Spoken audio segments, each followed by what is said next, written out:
Guys, alam nyo ba tong larong to? Kung hindi nyo to guys alam, i-download nyo na rin guys. Maganda to guys, pero mahirap.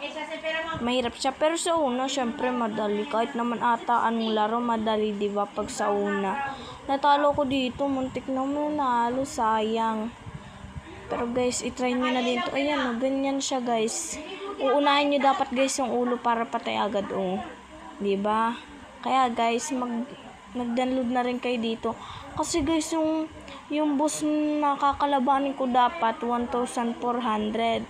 Ay masyado naman ang laki nun, kaya di ko kinaya. Pero guys, maglaro pa rin kayo nito kasi maganda naman to guys. Maganda tong laruin. Yan, sayang. Dami ko pa man din sana magnet, oh. That guys. Pero guys, kaya nyo tong laruin. Galingan nyo lang guys. Kaya nyo to, syempre kayo pa. Pero guys, sana pakasupport lang po kahit ano lang po. Kahit like and share lang po. At pa-subscribe na din please. Ayan guys, may oras siya. Nakikita nyo ba guys ang oras? Yan, time over na guys. Yan, tingnan nyo guys. So, talo ako 1,400 yan. O, diba? Bye-bye.